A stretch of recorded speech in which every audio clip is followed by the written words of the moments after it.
But the troubling thing then about the Old Testament is when we read it back, we think, is this the God that we meet in Jesus? Is this the same God? You know, I think there's a few places in the Old Testament where people feel like there's a disconnect with Jesus saying, love your enemies, and then Joshua being commanded to wipe out their enemies. We're introduced to Adam and Eve, who were told in no uncertain terms by God not to eat of the tree of the knowledge of good and evil. You may begin to wonder why knowledge of good and evil is such a bad thing, but the thought is interrupted by the introduction of the serpent, who says to Eve, did God say that if you eat of the tree, then in the day that you eat of it, you shall surely die? And Eve says, yes. And the serpent says, well, that's not going to happen. God just knows that if you eat of it, you'll become like him, knowing good and evil, and he doesn't want that. That's all. You're not going to die. So Eve famously takes the fruit, eats some, gives some to Adam, and what happens? Do they die in the day thereof? Some people say in a metaphorical sense, yes. We'll get to that in a second, but at least on the surface of it, no. What does happen? God tells us himself. He says, now the man has become like one of us, knowing good and evil. He must not be allowed to reach out his hand and eat from the tree of life, lest he inherit eternal life. And with this, Adam and Eve are banished from the Garden of Eden. So who's telling the truth here? This story is quite mystifying to me, and I'm not the first to point this out. That's Alex O'Connor, the millennial champion of open-minded skepticism. He started out as an atheist, but now considers himself something like an agnostic. His criticism of the Bible, though, and of the book of Genesis in particular, is scathing. O'Connor represents a lot of people out there who read the Bible and come away annoyed or angry or at least confused. They have tough questions, and we're going to look at some of them in this episode. The impressive thing about Alex O'Connor is that, unlike some doubters, he seems to be seeking answers to questions. He's not just throwing hand grenades. Questions like, why is there so much violence in the Bible, particularly the Old Testament? Isn't the Bible's view of sex just outdated? And surely there can't be a literal heaven and hell? And a bunch more. I've always said that Christianity isn't, or at least shouldn't, be troubled by any of these questions. At its best, Christianity stands smiling in the ring of history, science, culture, ethics, and all the rest, and invites anyone who wishes to come and take a swing. And today we've got a guest who is a fantastic, thoughtful, happy punching bag for our tough questions about the Bible. I'm John Dickson, and this is Undeceptions.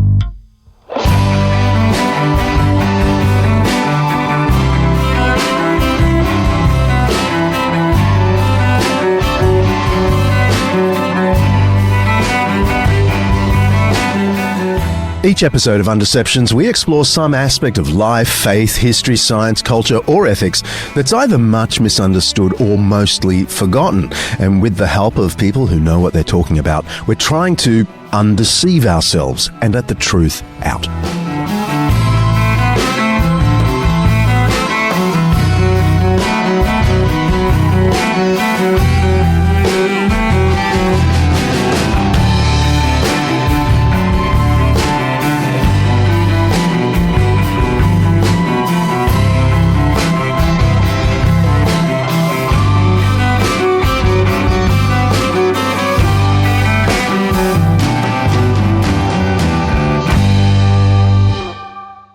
My guest today is Andrew Oliphant. He's an author and pastor with degrees in geography, theology, history, and a PhD in historical theology.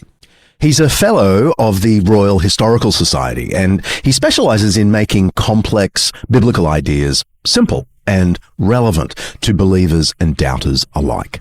His most recent book is the one that really got my interest, God's Book, an honest look at the Bible's 7 toughest topics.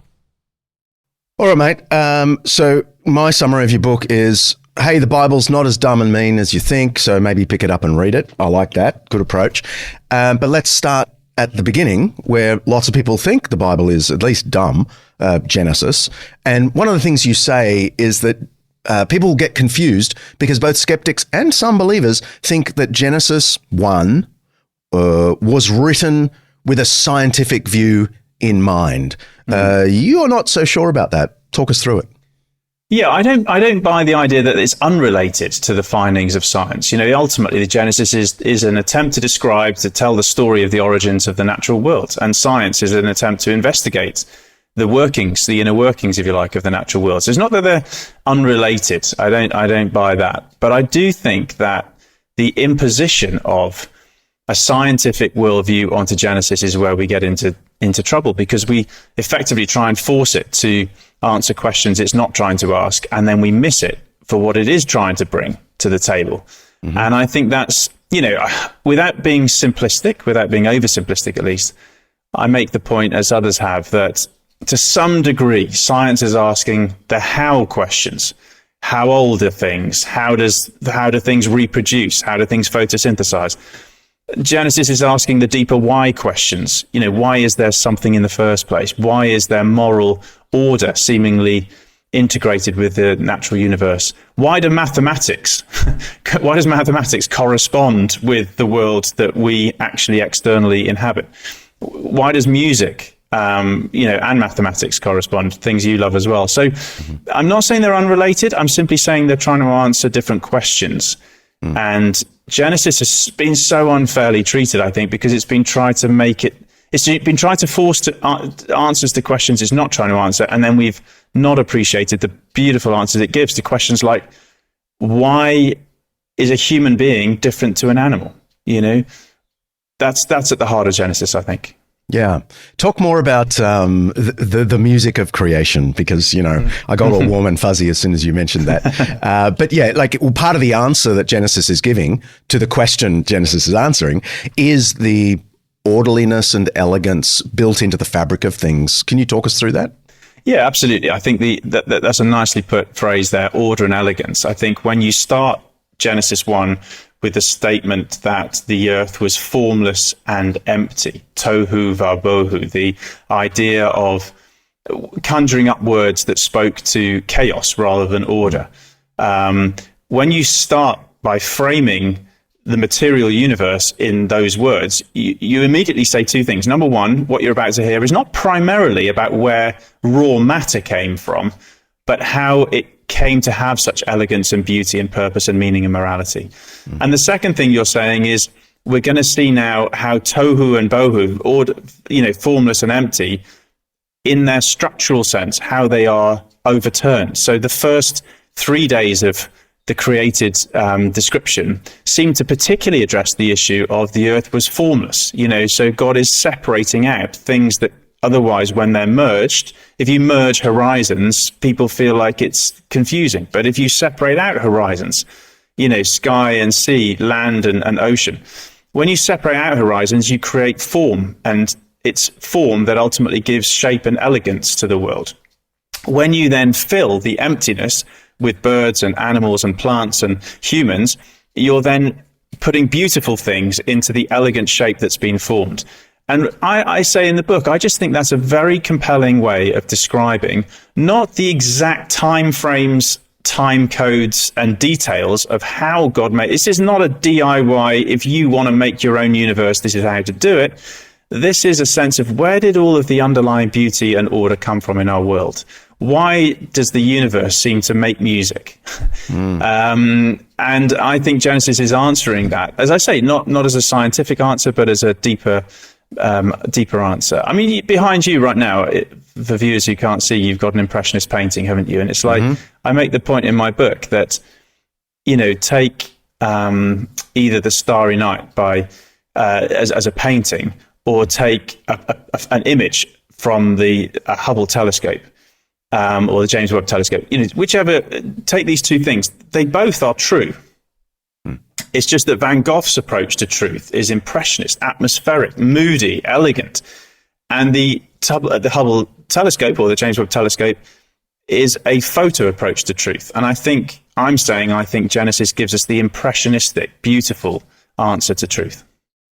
Now, there's no doubt that what the Bible says and doesn't say about slavery is really troubling for many.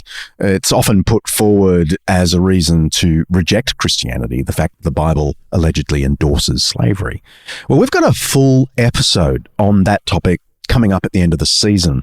So my discussion with Andrew about the Bible and slavery in this episode is going to be just for the Plus subscribers. If you're not a Plus subscriber, don't worry, you'll get the full episode on slavery later in the season. But if you want to hear what Andrew has to say on that topic, well, just become a Plus subscriber. Head to undeceptions.com/plus and you'll get the whole thing.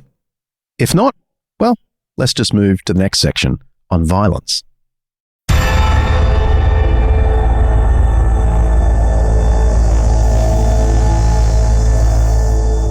On the seventh day, the priests and the armed guard got up at daybreak and marched around the city 7 times in the same manner, except that on that day they circled the city 7 times.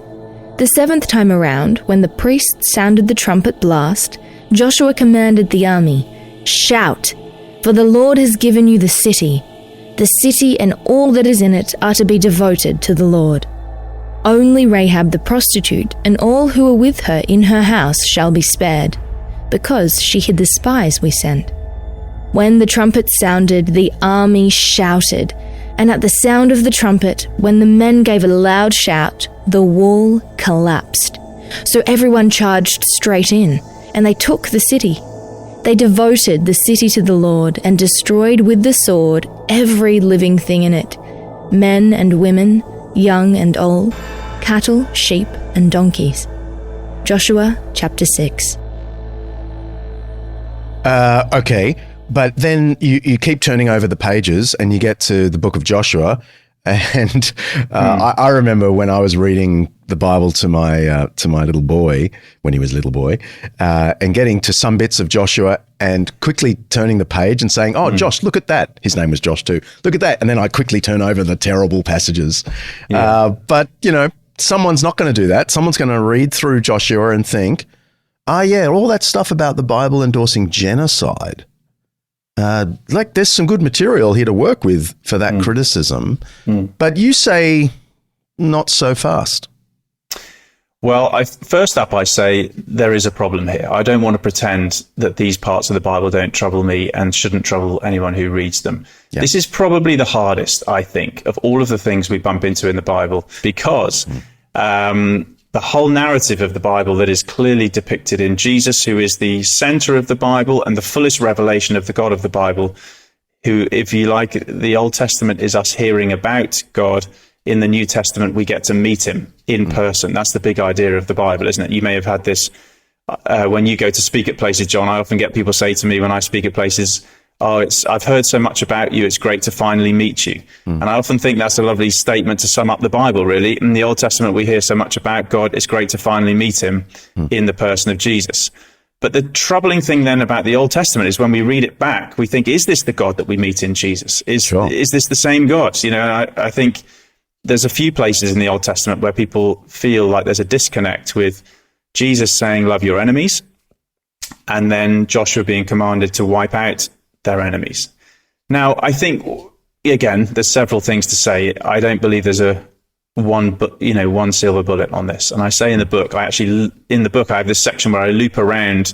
I imagine it's walking around the city of Jericho 7 times like the ancient Israelites did, and saying there are 7 different perspectives you need on this, not one. But I think that's the key. Again, it's the perspective of a storied context. The ancient Israelites, remember at this time, were not a lean, mean fighting machine. They were not modern day Israel, armed, with powerful weapons. The context here, again in the story, is that that their forefather, Abraham, had lived in this land of Canaan. They had been taken down to Egypt, where they'd been held as slaves, oppressed by the pharaohs for hundreds of years. Now, having escaped through the story known as the Exodus, they come back to the brink of the land that God had promised to their forefather Abraham and his descendants. So there's a storied context here, which is, firstly, they've got some history with this land. Secondly, they are an asylum-seeking nation. They have no home. They've been wandering in the wilderness.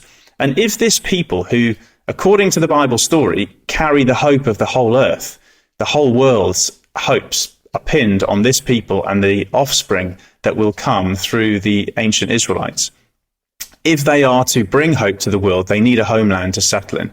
And, you might say, well, why can't God just click his fingers and sort out a land for them? But I say in the book, that this is ultimately the Bible, not Disney. And in the Bible actually is more gritty and more embedded in cultures and empires and nations than we realize. And, the way of the world at the time was that tribal warfare decided land rights, and God gave the Israelites unique permission to drive out the Canaanites, to end their practices, which included some quite immoral things like child sacrifice. So on the one hand, he's bringing an act of judgment, and on the other hand, he's setting up his people to bring hope to the world. That's their calling. So I'm not saying it doesn't still leave us with some questions, but in the light of who Jesus is, the full revelation of God, and in the storied context of a nation who have just been slaves, only just liberated, needing a homeland through which to bring the promises to bear, that at least reframes it. Now, there's other things we should say. I say in the book, I think it's one of the points I make, in Professor John Walton, who you'll be familiar with, has this lovely little saying, though the Bible was written for us, it wasn't written to us. And what he's saying is we need to be cautious about assuming that when I say the Israelites destroyed the city of Jericho, we need to be cautious about assuming, well, I know what a city is. It's where millions of civilians live, because that's what we think a city is. The city of Jericho, archaeologists differ on this. It's contested, but it may have been as small as 200 inhabitants, and it was probably much more like a castle or a citadel or a fortification where soldiers lived than a modern-day city with an urban population of civilians. So we need to reframe these stories in the light of their ancient context, not our modern context. And the final thing I'd say, just quickly, is you use the word genocide.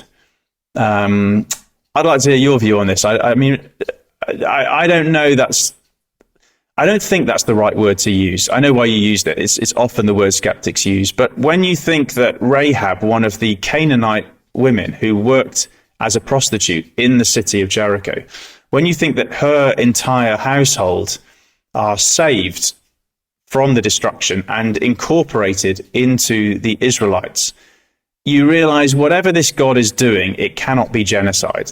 That is not, I don't think that's a fair description of what's happening. Yes, and the fact that that is the first story in the book of Joshua, that is what happens in the first battle. I've often wondered whether the author is telling us, you've got to read this whole narrative with this paradigm. Not that I'm going to tell you every time there was a battle, people were saved, but paradigmatically, in the first battle, this whole family of pagans was saved. That's how you're meant to think about the rest of the story. I'd not thought of that before, but I think that's fair, and I think it is paradigmatic, isn't it? It is paradigmatic on so many fronts. One is the Israelites are not a lean, mean fighter machine, as I said. They win the battle by blowing trumpets and looping around a city. And again, the fact that the whole nation could walk around a city 7 times in a day shows this really was more of a castle in our modern parlance than a city. But I agree with you. I think the story of Rahab, the embedding of her family in the Messiah's family, the fact that King David, I noticed this, is descendant from Ruth and Boaz, and the fact that Rahab was Boaz's mother, it's all these details that we find in the biblical narrative to say, actually, the story of Israel is a story that deliberately integrates the other nations. Even whilst bringing judgment on them, there's an integrating, a desire that peace and salvation should come to the whole earth. Yeah. Biblical creation, warfare, violence. These are all great questions, but there's another one that eclipses all of these. So stay with us. This episode of Undeceptions is brought to you by some new sponsors, Tyndale House, and its wonderful Life Application Study Bible. Whether you're a doubter or a believer, the Life Application Study Bible is designed for real life. It's got over 10,000 notes to help you understand the scriptures and apply them to your world. This is a Bible that'll help you go deeper. Compiled by scholars and using the New Living Translation, which is great. It's natural, it's accessible, it's accurate. The Life Application Study Bible helps you place what you're reading within the broader biblical narrative, and it encourages you to compare your understanding with its original readers. And it guides you to wisely think through how to apply it all to your life. The Bible itself claims that the Word of God is living and active. Why not put that to the test and see if it speaks to you right now? The Life Application Study Bible will help you understand the Bible for today. To find out more or just to get a copy, go to undeceptions.com/Tyndale Life. That's undeceptions.com/Tyndale Life. The Democratic Republic of Congo is currently in the midst of an escalating Ebola outbreak. With a death rate between 30 and 50%, it's a dangerous moment for a population already suffering from ongoing civil war. Anglican Aid is on the ground near the epicenter of the outbreak, working with churches and a network of health clinics to prevent the spread of this disease.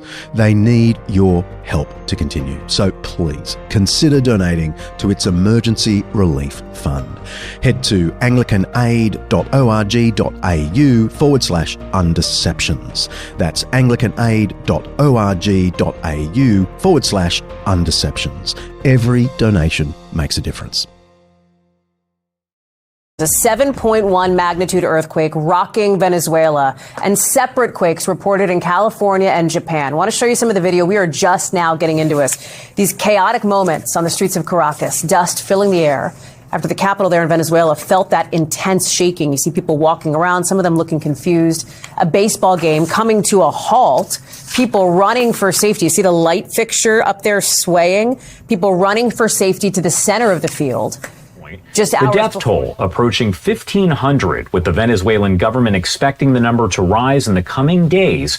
And at last check, more than 50,000 people are still believed to be missing, though some reports indicate that number could actually be around 70,000. Search and rescue. Lord, have mercy.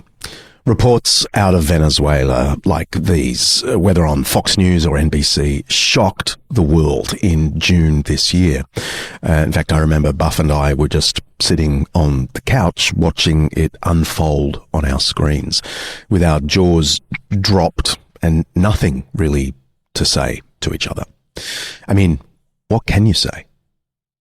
What part of the Bible do you go to for people who aren't really asking, does God exist in the universe, but more, where is your God in all this mess?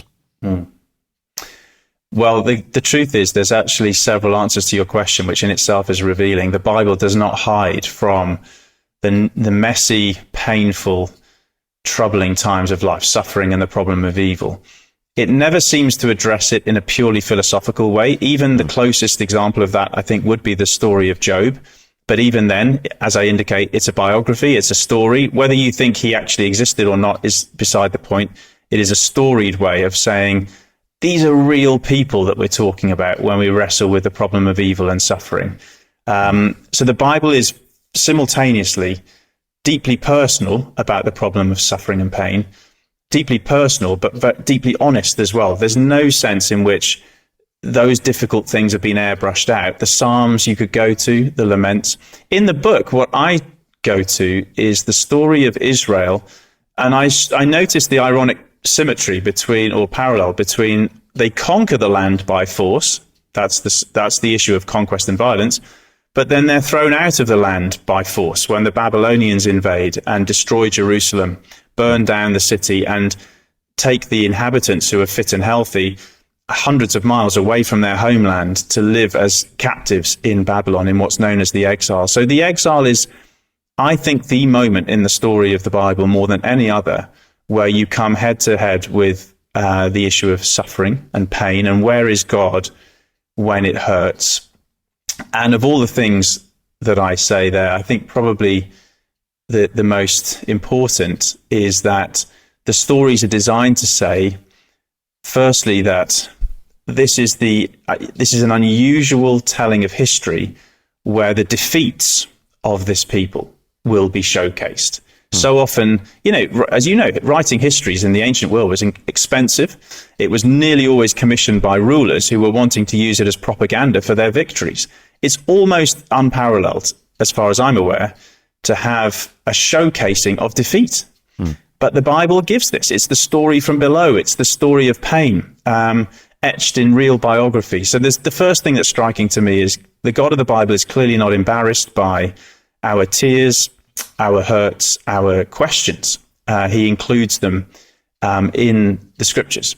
And the second thing is the God of the Bible, as portrayed in the Bible, God is not distant from the suffering person. There's a really moving scene in the story of Ezekiel that I highlight, where, having seen the Jerusalem temple destroyed and being relocated to Babylon, there's a vision that Ezekiel has of God's throne leaving the temple in Jerusalem and moving east, which is the direction of travel for the exiles, as if to say, in some mysterious way, a vision to say, I'm coming to sit in the pain with you. I'm not a God who stays on my throne in heaven. I'm a God who comes down into the pain on earth. And that exile glimpse is fulfilled ultimately in Jesus, obviously, who is, we believe as Christians, is the Son of God, the God of heaven, who came into our pain and entered our suffering.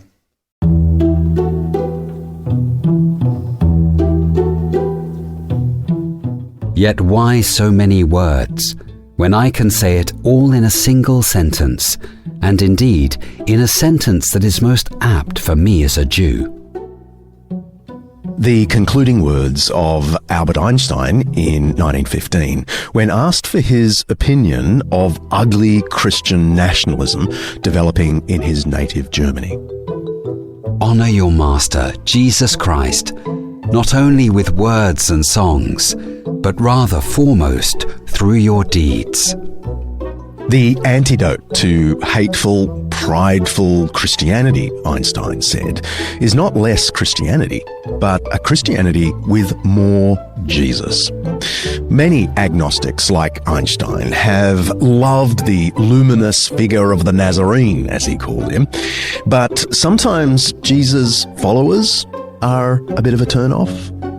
In 2022, the Barna Group surveyed people born between 1981 and 1996, and they found that 71% of American teens and adults have a positive opinion of Jesus, but only 36% of those who aren't Christians have a positive opinion about Christianity. It seems that Christianity stands or falls on the person of Jesus, which is fair enough. But people actually have thoughtful questions and complaints even about all the Jesus stuff. Okay, so you've brought us to Jesus just there. In some ways, Jesus is the best thing Christianity has going for it. Some would say the only good thing Christianity has going for it. But at the same time, the most problematic, in the sense that while most people agree he existed, there are some, onliners who say otherwise, but most people say he existed. But all those miracles, starting with the virgin birth, and then all the crazy healings and the nature miracles, and then, of course, the resurrection. I think thoughtful people fear that those Gospels, that life of Jesus, is fantastically embellished, that really the original Jesus must have been just a beautiful teacher who said those lovely things. I'm wearing the T-shirt today, blessed are the poor in spirit, etc. Yeah. That I can handle, that I like, but the miraculous undermines the whole show. Yeah, I mean, I think that selective reading of we like the Jesus who says beautiful things and tells beautiful stories, but we just don't believe in the miraculous. I mean, that's been tried and tested. Even the Jefferson Bible had an attempt at sort of cutting out with a razor blade, all of the miraculous stories in the Gospels. The Jefferson Bible was an attempt by Thomas Jefferson, American founding father and third president of the United States, to make a Bible that made sense to him. Basically, he kept all the ethical teaching stuff and cut out all the pages with miracles and resurrection and the like. He literally crafted a version of the New Testament using scissors. But the thing that, a couple of things. My good friend, and you'll be friends with Peter Williams from Tyndale House in Cambridge, he's written a book on the genius of Jesus, where he makes the point that even if you don't address the miracles of Jesus, even his teachings are, in a sense, miraculous. There's a sense in which, well, maybe miraculous isn't the word. There's a genius there somewhere. And the point he's making is, you have to find some explanation for how the teachings of Jesus and the stories he told have such extraordinary power on our world. They're still with us today. So, you know, the idea that this carpenter or this builder gets crucified by the Romans at a young age should be the end of the story. If there's nothing more powerful about it, you wouldn't expect that we were still talking about it. So there's something about almost like the elephant in the room is the miracle of Jesus of Nazareth still being on the table at all. Now, that makes me say, well, I'm more open then to the fact that he may have performed miracles, because if his teachings have a genius about them, and if the fact that he's endured through the centuries of history is very surprising, there's something about all of this. I remember my going all the way back to my theology degree. I remember the lecturer for New Testament studies in the Gospel specifically was sceptic, actually. But I remember him saying, he made the point that having 4 Gospels written about a builder from Nazareth, you know, books at the time were expensive. Even the Caesars wouldn't expect to have so much attention. And I remember this phrase he said, despite being a skeptic, he said something nuclear must have happened. And I've always liked that phrase. You know, something nuclear. There's something about Jesus that even the strongest skeptic cannot just dismiss, because something nuclear must have happened. Now, when you then get into the details of the miracles, and I look in the book not just at the miracles, but the exorcisms of Jesus as well, because I feel like actually the cultural moment that we inhabit is more open to the supernatural. We're not actually, most skeptics today, as I've encountered them, are not David Hume denying the possibility of the miraculous. David Hume is that 18th century Scottish philosopher who famously argued, quote, "No testimony is sufficient to establish a miracle, unless the testimony be of such a kind that its falsehood would be more miraculous than the fact which it endeavours to establish." In other words, a miracle can only be established by testimony that is practically impossible to disbelieve. Testimony which is so irrefutable that it would be a miracle if it turned out to be false. Now, the philosophical literature since Hume has pointed out pretty consistently that this fun dictum of Hume was designed to rule out reports of miracles, not to probe whether they could have any merit. Friend of the pod, Max Baker-Heitch of the philosophy department at Oxford, has a wonderful short video on this topic, which I show my students at Wheaton College, and we're going to link to that video in the show notes. Check it out. Interestingly, Andrew reckons that increasingly people today are moving away from David Hume-type skepticism. It seems like we're living in a moment where people are more open to the weird and the strange. And most people have experienced something that doesn't easily make sense in a materialistic explanation. But that may be a dark thing, not just a light thing. It may be that they've experienced some kind of presence that they can't explain, or some kind of interference that they can't explain. So I try and look in the book, not just at the positives, the miracles, but also the exorcisms of Jesus, the evil spirit language, and so forth.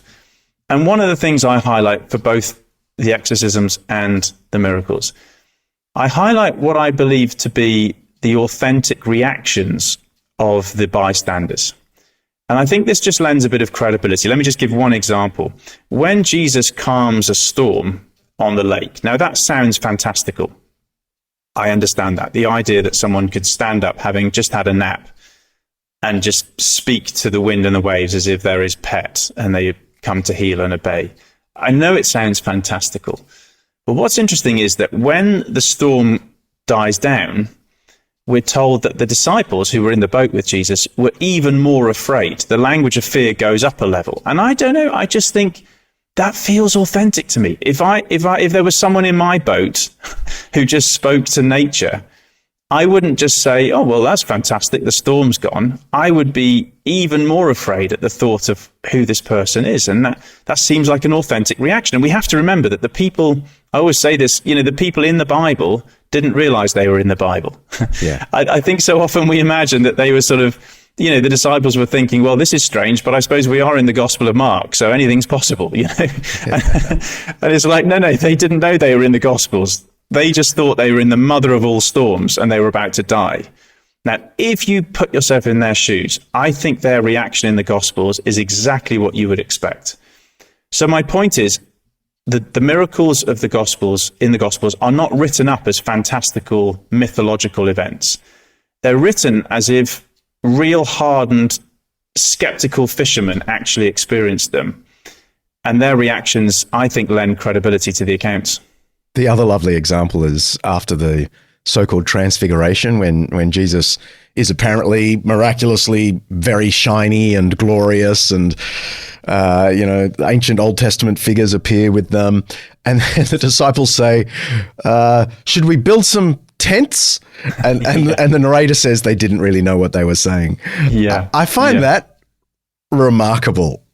Yeah, as a comment on the sort of natural reactions of those around him. Yeah, exactly. It's always Peter, isn't it? It seems to be always Peter. I love the fact that Mark says, doesn't he? I think it's Mark who says that he didn't know what to say. And I remember a commentator just saying it would never have occurred to someone like Peter just to say nothing. It was kind of. I love that the personality of Peter, this is just by the by, is the same across all four Gospels. Mm-hmm. Not simply because of the repetition of the same story, but it's the same figure, the foot in mouth figure that you get across four Gospels. I think that would almost be impossible to orchestrate. Yeah, that's a good point. Again, I've not thought about that, but I take your word for that. I think consistency of personality and reaction is hard to fabricate, isn't it? Yeah, very.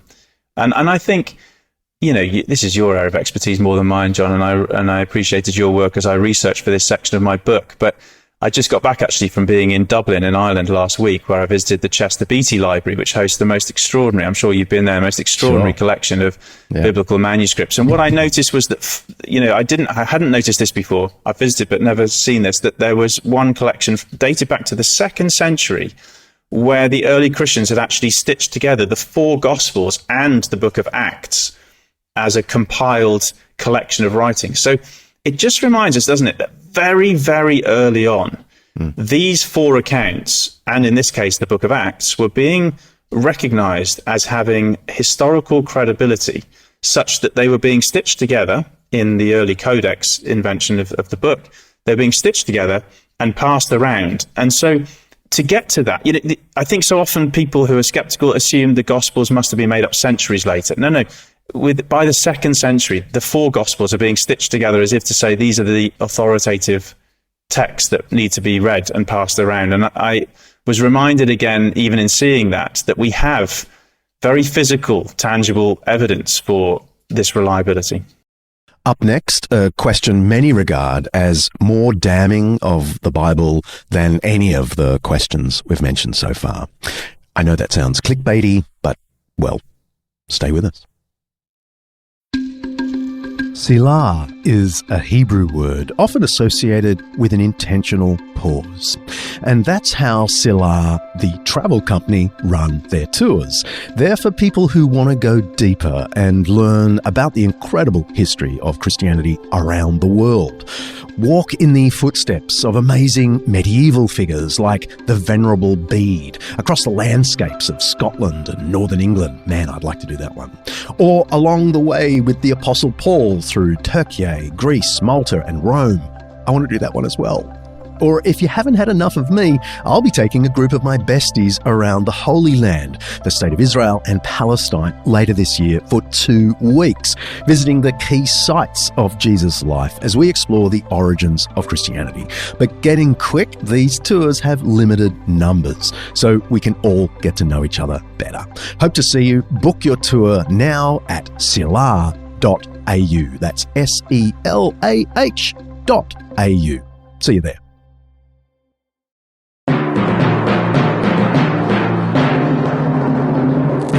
Sodom and Gomorrah. Okay, looks good there. Things look fine there too. Better make a note of that. Uh-oh! It's not looking good for the people of Sodom and Gomorrah. Their sin is very grievous. Well, time to take them out. On second thought, after overreacting about that piece of fruit, the tower, and killing everyone with a flood, perhaps I should investigate this one a little bit more. Oh, kids! That's God reflecting on the fate of the cities of Sodom and Gomorrah, courtesy of the YouTube channel Messed Up Bible Stories. The title of the YouTube channel gives it away. It's more mockery than thinking, but there are sincere, humble versions of similar questions about the Bible and the LGBT community.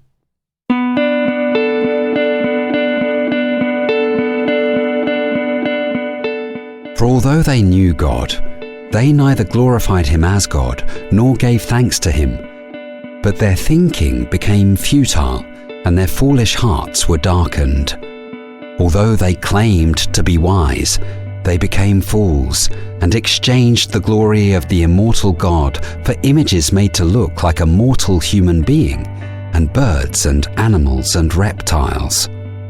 Therefore God gave them over in their sinful desires of their hearts to sexual impurity for the degrading of their bodies with one another. They exchanged the truth about God for a lie, and worshipped and served created things rather than the Creator, who is forever praised. Amen. Because of this, God gave them over to shameful lusts. Even their women exchanged natural sexual relations for unnatural ones. In the same way, men also abandoned natural relations with women and were inflamed with lust for one another. Men committed shameful acts with other men and received in themselves the due penalty for their error.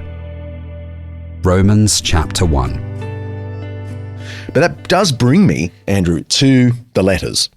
And you treat these letters, and I think you treat them really well because you're sensitive to the questions of a doubter who might find lots of lovely stuff in the letters, also some weird stuff, but they will come across Paul saying mean things about people, sexual minorities,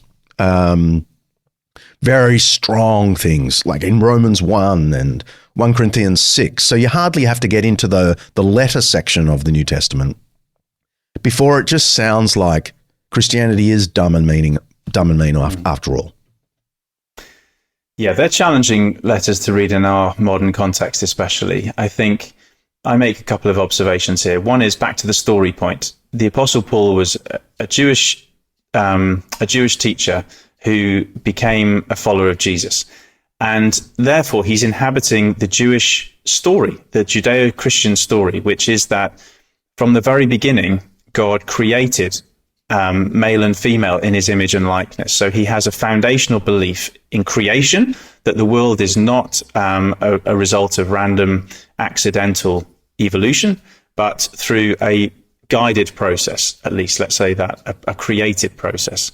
Now that means that fundamentally in Paul's mind, there is a pattern, there is something established. I use the analogy that if a carpenter is faced with working with a piece of wood, they know that there is grain running through the entire wood. So they have to work with the grain. They have to work out what's the given pattern here.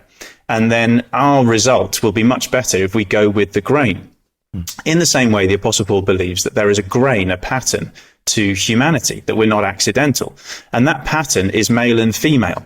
And that pattern is that sexual union consummates a covenant relationship where, right back in Genesis, it says that the two, man and woman, shall become one flesh. So there's something consummated of a union that is a covenant-making act. It's not just a sexual act, it's a covenant-making act. Now, my point is, if you don't believe that story, of course, you'll reach different conclusions about what's the kind of appropriate behavior. But effectively, Paul is inhabiting that story. He believes that sex is between a man and a woman within the covenant context of marriage. And therefore, the only alternative that he sees to singleness is that marriage union. That's Paul's vision. But the other thing I point out, so that's the kind of pattern story point. But the other thing I point out is that there is a cultural context here as well, which is in the ancient context of the Roman Empire, 1st century AD, sexual norms were very different to ours. Again, back to the point, the Bible was written for us. It wasn't written to us. It wasn't written yesterday by someone inhabiting one of our cities. It was written by someone inhabiting a city like Corinth or Rome. And in those contexts, free Roman men were top of the hierarchy. They were the high status individuals who often, in fact, normally would own slaves and possibly concubines and sleep with prostitutes as well. And so it was very disgraceful for a Roman free man to sleep with another man's wife, because that was a breach of status. But it was not at all disgraceful for a Roman free man to sleep with his slave or do whatever he wanted with his slave. That was his property. So the whole world worked on a hierarchy. And one of the books that very much influenced my research for this is by Kyle Harper, From Shame to Sin, which is a brilliant as a historian of antiquity without any agenda. He's not trying to write from a Christian perspective. He simply teases out how the Christian revolution, sexual revolution of the 1st century onwards, really shifted the idea that really sex should be thought of as an act of status as opposed to an act of holiness or morality. Meaning, it's the teachings of the Apostle Paul that first introduced this idea that no, a man must be caring towards the vulnerable within his care, not using them for his own personal use, drawing on the example of Jesus himself, who, as the most powerful being, the Son of God, did not come to exert his power in exploitation, but to save the vulnerable. And to use his power to bring redemption, salvation to others. Now, the British historian Tom Holland is the person who's most teased out how this to us very obvious concept was in the Roman world an incendiary teaching. It pulled the rug from under the feet of Roman men, especially, and told them a very different story. You're part of a very different story, which is not a story where you can use your power to exploit and to use. It is a story where your power is to be used, your status is to be used in the protection of and the service of others. As Christ gave himself as a sacrifice, so we should do likewise. And I think all that to say, putting it very bluntly, I think Tom Holland's point, I'm not wanting to put words in his mouth, Tom's a brilliant thinker in his own right, obviously. But I think his point is roughly something like this. The likes of Harvey Weinstein and Jeffrey Epstein would have fitted in perfectly well in ancient Rome. Sure. The reason that we are appalled by what they've done is precisely because the Apostle Paul wrote the kind of letters he wrote that brought a sexual revolution over time to the values of ancient Rome that mean we're living in a Christianized world. We're living in a world where the value of consent seems obvious to us. There was no such thing as consent in the Roman world. It was simply about status. And I think we have to recognize then, before people dismiss Christianity as its teaching on sex as being outdated or bigoted, we should at least appreciate the context in which it was given. Morning. Did you see we have a package? Yeah, somebody should grab it. How was your vacation? You look tan. Bowling 777 Heaven. This is Denise. Thank you so much for holding. How can I assist you? Your granddaughter? Okay. You're calling to see if she's gonna get in. No, you're calling to make sure she doesn't get in. Oh, let me pull up a file. Okay, I see here. She's a mother.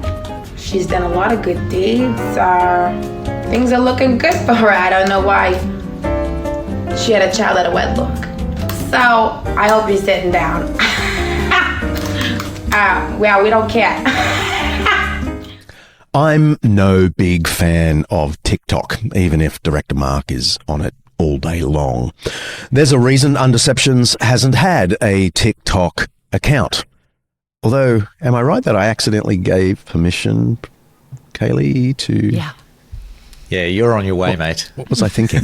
John Dickson in under 30 seconds. Wouldn't we all celebrate? I don't have to do anything, though, to TikTok, do I? Not right now. To TikTok? Yeah. I'm not even sure it's a verb. Okay. Anyway, Director Mark tells me that the Heavenly Receptionist series created by Taryn Delaney Smith is an easy way to lose a few hours of your life. Mark calls it research. In the show, angelic receptionist Denise deals with all sorts of inquiries into who gets into heaven, who doesn't, and who qualifies for Angel Premium Plus. And apparently your social media feeds are of particular interest to the people upstairs. This might sound dumb, but plenty of people think the biblical version of the afterlife is just as dumb and far less entertaining. Okay, let's sort of come toward the end, which, you know, your book sort of lands on the book of Revelation and all that crazy. But heaven and hell, okay, just that light topic.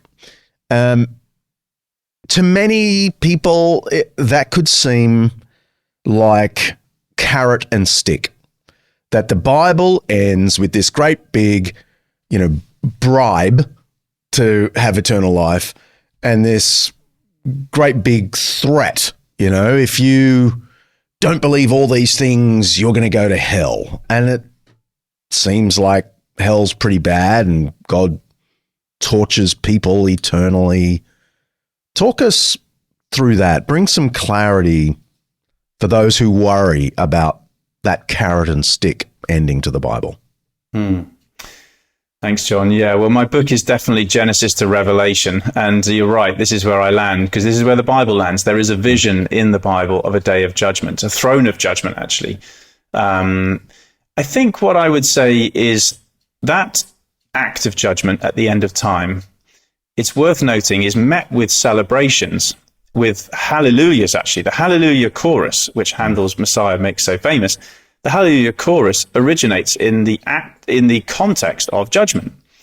And it just is a little clue that maybe there's something here that we actually need for our world, as opposed to something contrived or forced against our wishes. Because the stick and carrot approach is almost suggesting that we don't really need this or want this. It's just a device being used to control. But what if it's actually something that deep down we really want? And I would say that probably the most difficult thing I've seen with some of the fallout from the Jeffrey Epstein files being released is seeing some of the victims describing how they felt when they realized, when they heard that Jeffrey Epstein had died in prison. And one of them specifically said they were so devastated because he will never be brought to justice. And I suppose what I'm trying to say in that final part of the book is, according to the story of the Bible, he will be.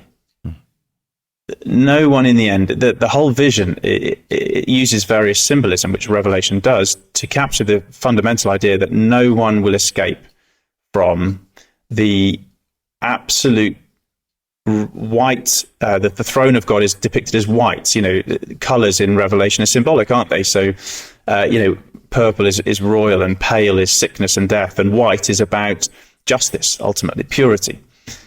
The throne of God is going to be this absolute justice, this absolute purity that will put, in other words, things that are wrong will be put right. Now, deep down, I think, actually, that isn't a stick or a carrot, some device against our wishes. That is what we want. We want that for the world. When we see victims outside a courtroom finally saying, finally today, justice has been served, or feeling that justice hasn't been served, whichever way the verdict has gone, there's something deep in us that says our world needs justice. Now, the problem we have with it, I believe, then, is not ultimately a moral problem, that in some way God's going to do something unethical at the end. The Hallelujah chorus says that it's going to be the most ethical moment our world has ever experienced, when the rights will be, when wrongs will be put right. I think honestly, the problem that we have with it is that it has to, according to the vision of the Bible, what God is trying to do is not just randomly wake up on a bad day and judge the world because he's just moody. No. What God is trying to do through judgment is erase from the world everything that destroys and defiles it and causes it to be broken, so that he can reconstruct a world in which everything is right again. It's actually, judgment is the means to an end. It's not the end. The end is the new heavens and the new earth. But here's the thing, and I make this point in my book. If God is, think about it then, God needs to be ruthless. He has to get rid of all that is wrong with our world. Because if just a small crack in the windscreen will spread through the whole thing, just a few cancerous cells will begin to take over again. He has to root out all evil. Now that means he can't just get rid of, sex traffickers. Lust must go. He can't just get rid of criminal gangs. Greed must go. He can't just get rid of some immoral, some lying politicians. Dishonesty must go in all forms. And I think that's why the day of judgment is necessary. It's a vision for a world put right, ultimately. But that's why it's also disturbing. And I don't apologize for that. I actually just think judgment in the Bible is just the Bible being honest. If there's a God who actually cares and will not turn a blind eye to evil, then if you have lust or greed or dishonesty in your heart, you're on the wrong side of that God by nature. But the intervention of Jesus Christ is that you might be put on the right side of that God by grace. I'll just say that again. I think that's a summary of the story. That you are on the wrong side of this God by nature, but you can be put on the right side of this God by grace, by a gift of something you have not deserved or earned. And in that, I put my trust, because I have to say, I believe one day I will face a reckoning, but I also believe that on that day, the judge who I will face will be none other than Jesus himself, who died for the things I've got wrong. And that's my hope. And I believe that's why the message of Christianity matters, because it's about the world being put right, not just a small religious minority wanting to be right. It's not about us being right. It's about the world being put right. And that's why judgment ultimately is a good thing.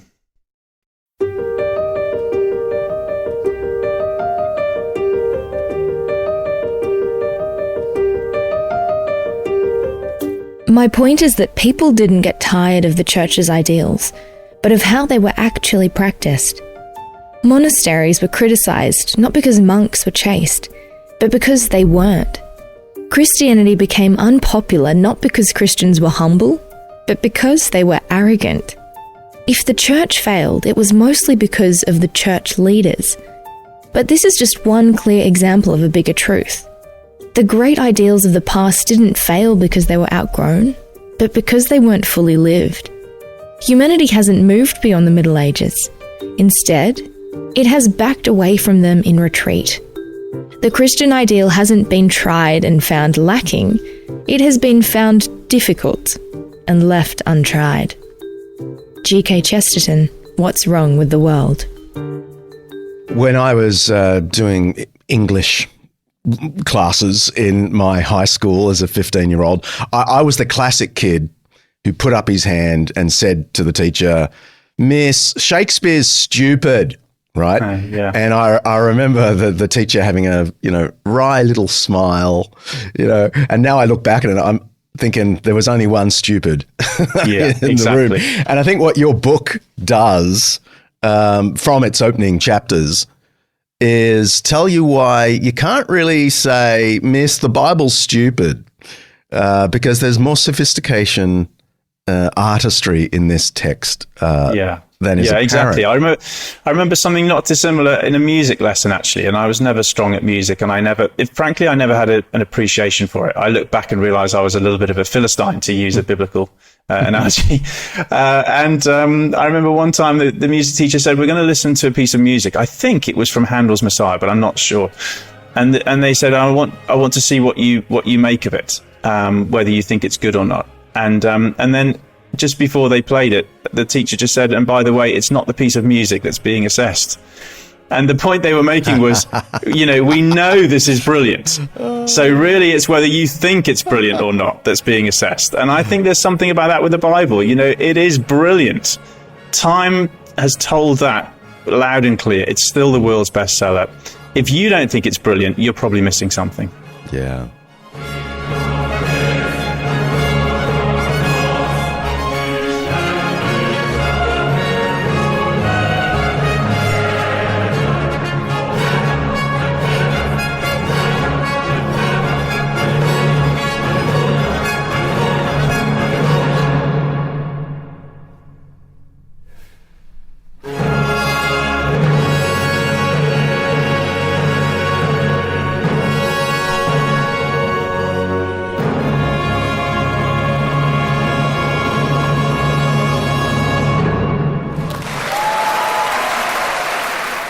Finally, Andrew, do you ever get exhausted by the myriad questions and complaints thrown at the Bible?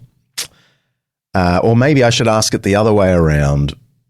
Why do you seem so chipper about all of this? I'm glad that I still do. I think what I'd say is two things. Number one, the Bible, I think, has been generally assessed by a criteria that almost nothing else is assessed by. I think it's treated with a heightened level of suspicion. Almost no other sacred text or historical text goes through the mill like the Bible does. And I think, actually, for all the reasons that might frustrate us about that, I actually think that's just a little sign that it matters and that people realize this is much harder to be. There's no easy defeaters with the Bible. So on the one hand, I'm encouraged by the hard press that it gets. And then secondly, I'd say this, in our Western world right now, I'll speak for the West and the UK in particular. One of the things I say to people is, you can disagree with the Bible, and it's perfectly within your rights to do that. Part of the biblical vision is that you should have the right to disagree with the Bible. But I'd also just ask, well, what have you got as an alternative? What have you, the Bible will bring comfort to millions of people in this moment. Psalm 23 alone, just one poem in the Bible, will be read at bedsides and gravesides, and it will speak hope and meaning and purpose. So if you're going to ditch it, you better have something else to put in its place. And I don't know that there is anything that performs quite like the Bible performs, to use that language. In fact, coming back to the sexuality point, one of the things I most often say is, obviously culture has largely, since the sexual revolution of the 60s, has largely gone for a different narrative about sex. It doesn't need to be contained within the marriage union of a man and woman. Absolutely fine. We're free to try and experiment. But one of the questions I often ask is, well, how's that working out for everyone? How's it going? Is everyone doing really well, or are we struggling? And I would say in this particular cultural moment we're in, a lot of people are struggling, and I think that's why Bible sales are rising, searches on Google about the Bible are rising, and I'm meeting more and more people who are just saying, I'm open and I'm curious, and I want to know what the Bible has to offer. And if that's where some of our listeners are at, I would just say, give it a try. What have you got to lose? You'll have read the world's best-selling book of all time. That's a good thing. And you may find more than you bargained for. Andrew Ollerton, thank you so much for your time, mate. Thanks, John.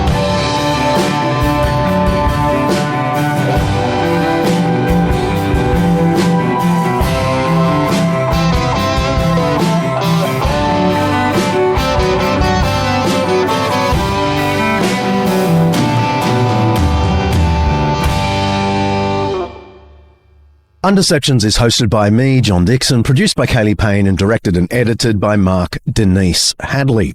Sophie Hawkshaw is on socials and membership. Alasdair Belling is writer and researcher. Siobhan McGuiness is our online librarian. Lyndie Leviston remains my wonderful assistant. Santino Dimarco is chief finance and operations consultant. Our voice actors today were Yannick, Lawry and Dakotah Love. Undeceptions is the flagship podcast of Undeceptions.com, letting the truth out.